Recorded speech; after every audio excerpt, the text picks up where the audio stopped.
Olá, mais uma vez estamos aqui pedindo licença para entrar em sua casa para apresentar o programa que é feito do seu jeito, do nosso jeito, do jeito do Jonas. Para você entrar em contato conosco pelo e-mail jonasgrebe@ig.com.br, no Facebook barra do jeito do Jonas. Este programa tem transmissão simultânea pelo www.guarutv.com.br.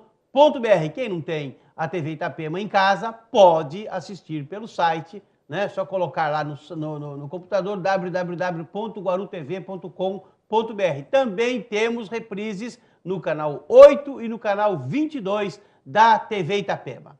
Para me ajudar a fazer esse programa hoje, eu convidei uma ilustre personalidade de nossa cidade, que é o professor, hoje secretário adjunto de Desenvolvimento Tecnológico do município do Guarujá, hoje assumindo a secretaria interinamente, mas é secretário adjunto, professor Adilson Cabral, que me honra muito com a sua visita. Estou muito contente de recebê-lo aqui. Você é uma pessoa que eu aprendi a admirar há bastante tempo e, graças a Deus, eu te encontrei caminhando e falei, pô, vamos participar lá do programa. É uma honra muito grande te receber. Como é que vão as coisas?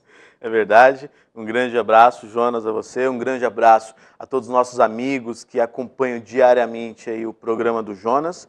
Eu que digo, posso dizer que a recíproca é verdadeira. É um prazer muito grande estar aqui no seu programa hoje, porque participar dos programas televisivos é uma grande responsabilidade, né? Ainda mais para quem ocupa cargo público, como é o meu caso. Mas eu posso dizer, como amigo, é uma satisfação muito grande estar aqui hoje compartilhando com você a responsabilidade de fazer esse programa e, com certeza, os telespectadores aí estão ansiosos por saber o que acontece no dia a dia da nossa cidade e falar um pouquinho também da nossa experiência de vida. Então, repito, é um prazer estar aqui também. Telespectador é uma palavra feia, né? Mas todo mundo usa, vamos usar também, é telespectador. Ô Adilson, você é jovem. Eu já sempre digo que o meu tempo já está passando, já passei dos 60 anos, meu tempo já está exaurindo. E eu acredito no jovem e eu gosto quando o jovem vem participar da vida pública, quando o jovem busca transformar a realidade das pessoas através de um trabalho político. Você tem o quê? 30 e poucos anos? Completei 33 anos. E já foi secretário de Finanças do município, hoje é secretário de Ciência e Tecnologia, você já foi candidato a vereador, você tem uma vasta participação. E da onde vem o Adilson e como você acumula todo esse conhecimento? Olha, Jonas, eu posso dizer o seguinte, eu já participo assim ativamente, vamos dizer assim, da política da nossa cidade desde 2001. Minha primeira experiência foi lá em 2001. Era o primeiro caso de bebê militante. Estava com 21 aninhos, né, vamos dizer assim. Foi quando a prefeita Antonieta foi então vereadora, né, a gente já tinha um convívio pessoal há muito tempo e ela me convidou para trabalhar na assessoria dela, foi a primeira experiência. Agora eu posso dizer o seguinte, antes de 2000 e pós-2000, porque até 2000, até o ano de 2000, eu era uma pessoa, Jonas, que não queria nem saber de política, né? Achava que na política só tinha coisa errada, não queria me misturar, só tinha sujeira, então eu não vou me envolver na política porque eu não quero me sujar. Era a visão que eu tinha lá em 2000 da política. Hoje eu posso afirmar categoricamente uma visão totalmente errada, né? Porque depois desse tempo todo, nessa experiência na política, eu vi que se você quer fazer a diferença, você tem que estar lá no meio, tem que estar lá no meio. E foi isso que me motivou ao trabalhar lá com a então vereadora Antonieta em 2001, foi que eu vi. Primeiro, era possível sim fazer diferente do que sempre era feito no ambiente político. Então eu aprendi, sabe aquela história que o testemunho arrasta, né, o exemplo transforma? Então eu aprendi na prática que a política é um local preferencial, é o melhor lugar que tem para que você melhore a qualidade de vida das pessoas, porque a política é um instrumento para a promoção do bem comum. É nisso que eu vi. É instrumento de transformação de sociedade. E é isso que eu acredito, né? Então, tem que estar lá na política fazendo a diferença assim. E aí veio essa trajetória, né? Trabalhei na assessoria dela, depois, quando nas campanhas políticas eu sempre estava envolvido, né? Participando das direções partidárias desde então, até que em 2009, quando ela assumiu, Em 2008, ela foi candidata a prefeita da cidade, você foi candidato a vereador, só que, se eu não me engano, você se dedicou muito mais à campanha dela do que à sua. É verdade, eu fui um dos 22 guerreiros, né, Heróis. que foram candidatos a vereador com ela, contra os 200 e tantos que tinha. O total era 273. Pois é, 20 eram da Antonieta, né, e participamos lá. Foi uma experiência fantástica ser candidato a vereador lá em 2008, cresci muito, né, pessoalmente, porque uma coisa é você pedir voto para outra pessoa. Quando você tem que pedir voto para você mesmo, Muda. Pelo menos para mim foi muito difícil. Eu nunca imaginei que eu teria a capacidade de fazer isso, mas graças a Deus eu me surpreendi positivamente. Foi uma experiência boa, naquela ocasião foram em torno de 678 votos, voto, hein? se eu não me engano. Então foi um crescimento fantástico, né? Mas como você falou, minha maior motivação é fazer as coisas acontecer, é estar aí colaborando para que a gente tenha uma cidade melhor. É isso que me motiva estar na política, né? Legal, gostei muito. Paralelo a isso eu tenho a minha carreira, né? Tal, posso falar um pouquinho Pode, dela. você é professor. Isso, sou professor do curso técnico de contabilidade da Escola Municipal 1º de Maio. Né, orgulho ressaltar isso, que a nossa cidade... Foi aluno lá e hoje é professor lá. Exatamente, me formei técnico em contabilidade lá na Escola 1º de Maio e depois de alguns anos tive a oportunidade de voltar e dar aula lá, sou concursado hoje na rede municipal. E, além disso, eu sou empregado concursado também da Petrobras. Né? Desde 2006, eu sou empregado da área de comercialização e logística da refinaria aqui em Cubatão. Então, sou petroleiro também e, desde 2009, eu estou cedido da Petrobras para a Prefeitura para ocupar o cargo de secretário. Né? E no caso de professor? No caso de professor, eu estou afastado por causa do cargo comissionado. Então, eu tenho minha carreira profissional, vamos dizer assim, né? Depois do curso técnico de contabilidade, no 1º de maio, eu fiz ciências contábeis em Santos, na Unimonte. Então, essa é a minha profissão atual, né? Contador. Como a gente nunca se cansa de estudar e anseia muito, estou fazendo uma outra graduação agora, estou fazendo engenharia de produção. Então, daqui a alguns anos, eu não sei se eu vou ser engenheiro contador ou contador engenheiro, não sei ainda, mas você... Uma coisa é certa, o moço não é fraco não, hein? Então, tem aspiração aí, política para frente? Vai ser um grande deputado federal do Guarujá futuramente, daqui a uns anos? Tem 30 anos de idade. Pô. Pois é, eu quero continuar trabalhando. Eu acho que tudo que acontece na nossa vida tem que ser fruto do nosso trabalho. Então, se o fruto do trabalho for lá na frente ocupar um cargo através da eleição numa urna, eu acho que tem que ser consequência. Minha preocupação hoje é fazer o melhor para que depois eu possa apresentar resultado do meu trabalho e eu possa servir de exemplo para outras pessoas. Interessante. Né? Eu preciso ser exemplo para o meu filho. Né? Eu tenho um filho hoje, claro. Tenho um filho hoje de 6 anos de idade, o Thiago. Aproveitar a oportunidade de mandar um beijão para o Thiago, um beijão para minha esposa, Fernanda. Então, a minha maior preocupação é ser um exemplo para o meu filho. Adilson, você é secretário adjunto de Desenvolvimento Tecnológico. O que faz? Eu tenho certeza que a maioria, a grande maioria das pessoas que vivem nessa cidade não sabem o que faz uma Secretaria de Desenvolvimento Tecnológico. O que faz essa secretaria? E você está certíssimo. A maioria das pessoas realmente não sabe, porque o que a maioria das pessoas espera de uma prefeitura é a solução do seu dia a dia, né? A zeladoria da cidade, é a escola para o filho saúde e é o posto educação. De saúde. Tá bom. É isso que as pessoas esperam da prefeitura e a prefeita Antonieta vem fazendo um esforço muito grande, né, para que essas áreas funcionem adequadamente na nossa cidade. Agora, uma cidade não é só isso, né? A cidade é muito mais ampla. E Guarujá, Jonas, vive um atual momento de desenvolvimento econômico muito importante. Não é à toa que a Secretaria de Desenvolvimento Econômico foi reestruturada no início do segundo mandato da prefeita Antonieta. Era uma secretaria que até então era responsável por 3 áreas, que era o porto, pesca e o comércio, mas no início de 2013... Pesca faz parte? Faz, a diretoria de pesca está lá no Desenvolvimento parte? Econômico, faz lá. Isso desde 2012 já fazia, 2011, na primeira reforma administrativa. A partir do primeiro ano do segundo mandato, a prefeita ampliou as atribuições da secretaria. E por que ampliou? Porque hoje nós temos um ciclo de desenvolvimento econômico na nossa cidade que vai transformar a cara da nossa cidade. O que é isso na prática? A gente está falando em aeroporto, está falando em expansão portuária e está falando sobre petróleo e gás. Então, Guarujá, como uma cidade estratégica para o Brasil, não é nenhum exagero falar isso. Não, Guarujá, claro que não. Isso é, geograficamente, economicamente falando, é uma cidade muito importante para a Baixada Santista e para o país, está aí no olho do furacão, vamos dizer assim. Agora, você tem 2 caminhos a adotar, Jonas. Ou você se deixa levar pelo olho do furacão, ou você se prepara, né, para resistir ao que vem aí os efeitos do furacão, vamos dizer assim. Então, a opção da prefeita Antonieta foi preparar a cidade. O que significa preparar a cidade? Ah, está vindo aí aeroporto, está vindo expansão portuária, está vindo pré-sal? Tá.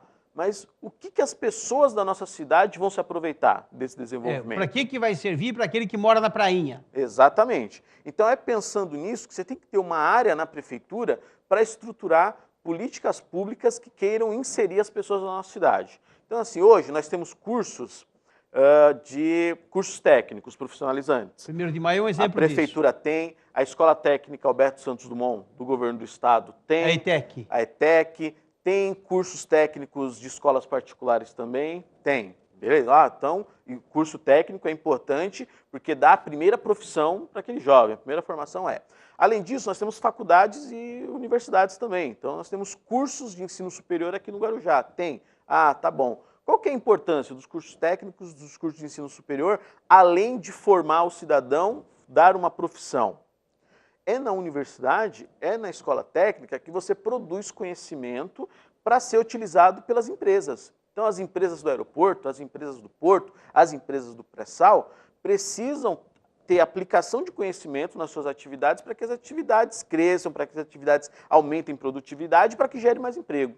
Então, o papel da prefeitura é fomentar, é criar a aproximação entre as escolas, sejam técnicas, sejam de ensino superior, das empresas, né, para que a gente tenha produção de conhecimento e que as empresas usem esse conhecimento. Ao usar o conhecimento, você está inserindo a população que está fazendo esses cursos na cadeia produtiva. Ah, mas como é que vai acontecer? Isso pode acontecer naturalmente, né, por inércia, ou pode ter um órgão dentro da prefeitura que estimule isso. É o caso da secretaria. Que coloque todo mundo na mesma mesa, que faça pontes, que aproxime as pessoas. Então, o papel da Secretaria de Desenvolvimento Adjunta de Desenvolvimento Tecnológico e Logístico é fazer essa aproximação dentro da Secretaria de Desenvolvimento Econômico, que é o órgão responsável por fomentar, por desenvolver a economia da nossa cidade. Então, a gente é uma área nova, né? Até então, o primeiro mandato da prefeita Antonieta foi extremamente focado nos instrumentos de planejamento, né, à toa que saiu no primeiro mandato dela a Agenda 21, Plano Decenal da Educação,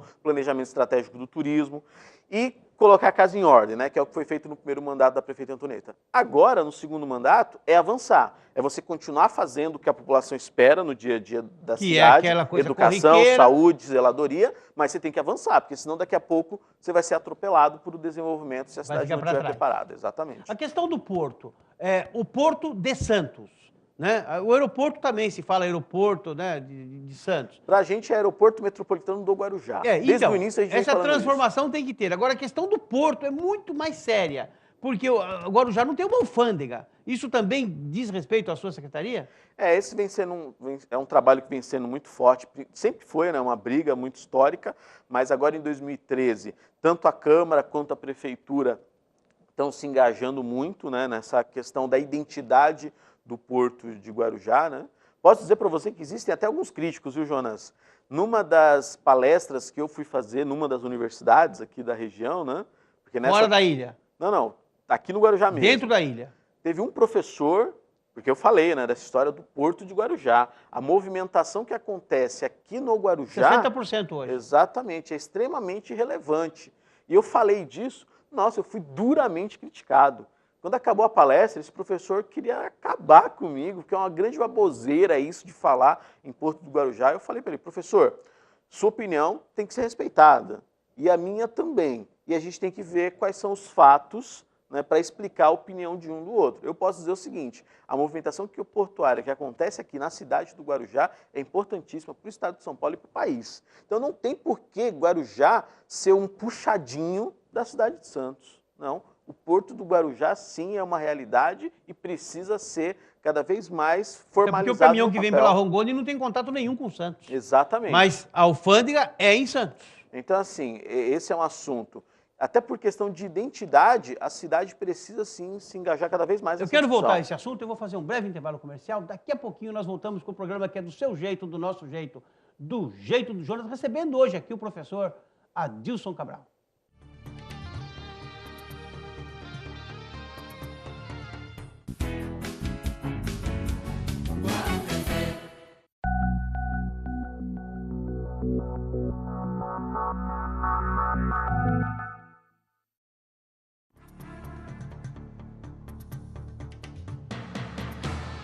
Estamos de volta para o segundo e último bloco do programa Do Jeito do Jonas. Para você entrar em contato conosco, jonasgrebe@ig.com.br, no Facebook, Facebook/Do Jeito do Jonas. Na minha página pessoal, é só colocar Jonas Grebe no ícone de busca que você vai encontrar a nossa página e vai poder fazer o seu comentário com toda tranquilidade e vai ser muito gostoso saber o que você pensa, aquilo que você quer que nós transmitamos aqui no nosso programa. Você pode assistir também simultaneamente pelo www.guarutv.com.br. Temos reprises no canal 8 e no canal 22 todos os dias. Você pode assistir também no canal 8 e no canal 22. Estou recebendo hoje aqui, me ajudando a fazer esse programa, o professor Adilson Cabral, que é secretário adjunto de Desenvolvimento Tecnológico aqui do município do Guarujá. E tem aqui dado uma demonstração de conhecimento a respeito desses assuntos. Falamos do aeroporto. Em que pé está e quando é que eu vou poder descer com a minha aeronave diretamente de Marte no aeroporto de Guarujá? Olha, Jonas, a gente vem... Esse ano de 2013 foi marcado por muita articulação. Nós tivemos que... Quando a gente fala muita articulação, né, articulação é uma palavra bonita e tal, mas foi encher o saco do ministro da Aviação Civil. Foi isso que a gente fez durante o ano. É o Miro Teixeira? Não, é o Moreira Franco. Moreira Franco, ex-governador do Rio. Exatamente. Uma pessoa de uma competência muito grande e tal. Gostamos de nos relacionar com ele. Ele assumiu a secretaria no início de 2013, né, Secretaria de Aviação Civil da Presidência da República, mas posso dizer que a gente teve que encher a paciência dele durante todo o ano para que ele concordasse em soltar o documento para a Prefeitura do Guarujá. E por que eu digo isso? Porque o nosso processo já estava pronto, nós demos entrada em abril de 2012, no processo formalizando o pedido. Olha, Secretaria de Aviação Civil, a Prefeitura do Guarujá tem capacidade, competência e quer fazer acontecer o aeroporto metropolitano de Guarujá. Então a gente deu entrada no processo, teve que cumprir uma série de requisitos, juntar um monte de documentação e ao longo de 2012 nós fizemos isso.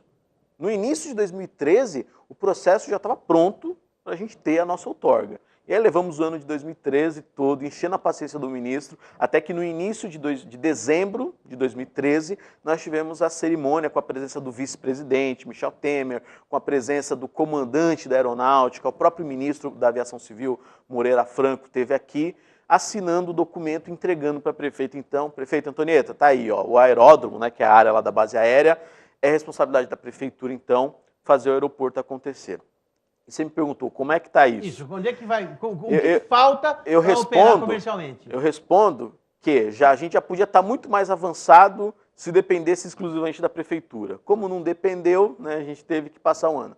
Agora, tem um lado bom, um lado ruim e um lado bom, né? Eu falei que o lado ruim é esse, demorou mais um ano além do necessário para que a gente tivesse a sua outorga. Então, foi um ano a menos que a gente teve para fazer o aeroporto acontecer. Esse é o lado negativo. Mas o lado positivo é que essa demora aconteceu por quê, Jonas? Em dezembro de 2012, ou seja, no meio do nosso processo, a presidenta Dilma lançou a política de investimentos em logísticas aeroportos. O pacotão voltado para os aeroportos. Até porque viu uma Copa do Mundo aí e os nossos aeroportos estão totalmente esgarçados. O pacote para os aeroportos, né? Anunciando 70 bilhões de reais para os aeroportos e tudo mais. E o Guarujá está aí no meio. Então, quando o governo federal anunciou esse pacote, o nosso processo teve que dar uma parada para fazer esse novo programa acontecer, para depois inserir de novo. Então a gente perdeu um ano? Perdeu. Mas a vantagem é que também a gente agora dispõe de outras ferramentas para tirar o aeroporto do papel. Ou seja, existe dinheiro público do governo federal para ser investido também no nosso aeroporto. Até então, a gente trabalhava só com a perspectiva de dinheiro privado, através da parceria público-privada.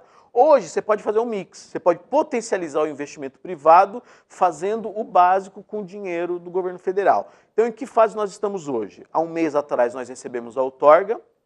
Então, agora a Prefeitura do Guarujá tem que continuar o seu dever de casa que estava fazendo, né? A gente precisa fazer a modelagem. O que é a modelagem? É dizer como é que o aeroporto vai ser viabilizado. Só com recurso privado, só com recurso público ou com mix dos dois? Vai ser um mix dos dois. Então, agora tem que dizer, olha, tantos por cento do dinheiro privado, do público, vai para fazer a pista e vai para construir a infraestrutura. Ah, o parceiro privado que vier vai ter que construir o terminal de passageiros e os serviços de apoio. Então a gente está nessa fase de detalhamento. Pronto isso, Adilson.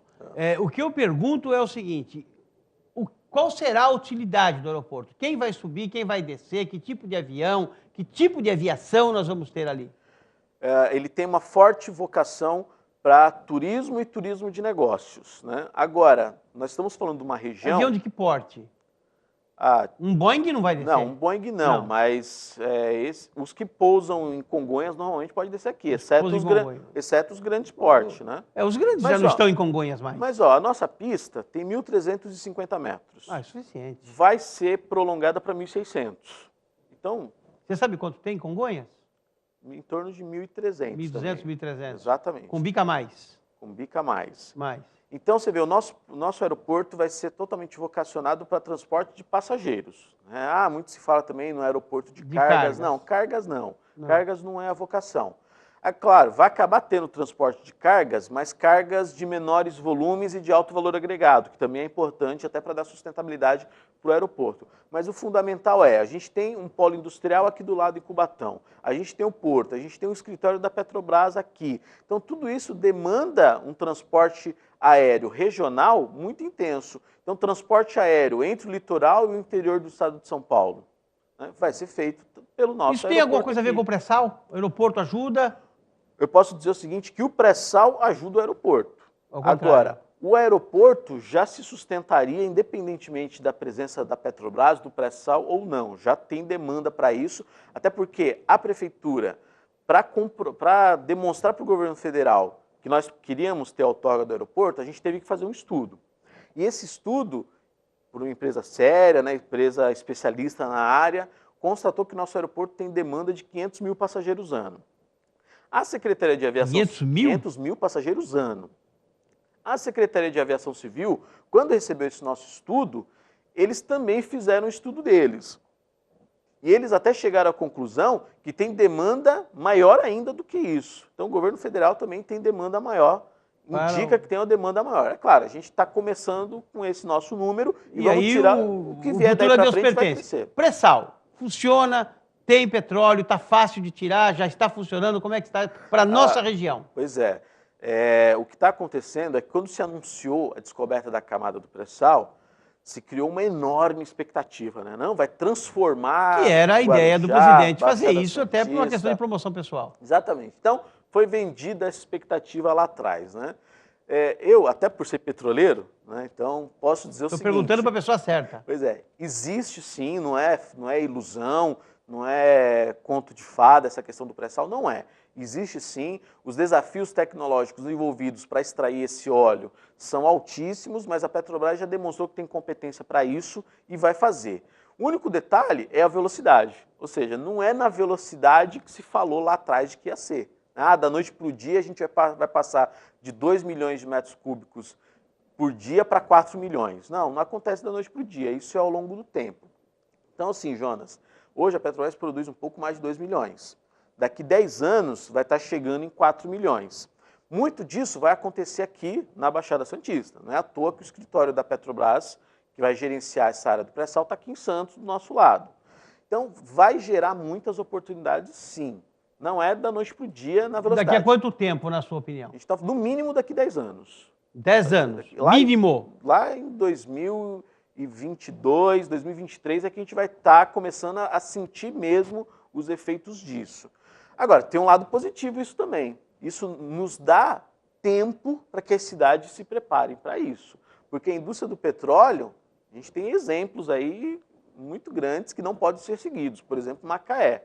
Quando ela vem, é uma indústria muito forte que envolve muito dinheiro. Então, ela atropela. Passa por cima. Só que a população de Macaé continuou pobre. Exatamente. Só aquelas camadas que dominaram a coisa toda. E muita gente de fora, né? Muita gente de fora. E aquelas camadas que dominaram o comércio do petróleo na região é que ficaram muito ricos. E, inclusive, começaram a montar times de futebol com jogadores milionários. Pois é. Então... Quando deviam investir na população carente, né? Pois é. Então, quando a gente fala que vai demorar 10 anos para ter os efeitos, isso é ótimo. Então, vamos aproveitar para a gente ver o que precisa ser feito para quando isso acontecer, a gente ser inserido nisso. Então, quando a gente fala lá na Secretaria Adjunta de Desenvolvimento Tecnológico e Logístico, quer fazer a aproximação entre a produção de conhecimento e as atividades econômicas, é isso. Olha, o que os nossos jovens que estão hoje fazendo um curso técnico ou uma faculdade têm que fazer para serem aproveitados na indústria do pré-sal? Então, o papel da prefeitura é fazer essa discussão, colocar todo mundo na mesma mesa e gerar oportunidades. Então, é legal ter esses 10 anos, vamos dizer assim, porque nos dá tempo de nos prepararmos, de ver o que deu de errado nas outras experiências para fazer diferente. Fazer uma correção de caminho. O Centro de Inovação Tecnológica tem a ver com isso? Tem. É um dos produtos, vamos dizer assim, do trabalho da Secretaria Adjunta. O que é o Centro de Inovação Tecnológica? É um laboratório. É um laboratório, uma estrutura física, onde as empresas podem contratar serviços de laboratório, de análise de materiais, de estudo de sistemas. Mas tem que se fazer uma estrutura física? Tem que se construir laboratórios? Tem que construir um laboratório.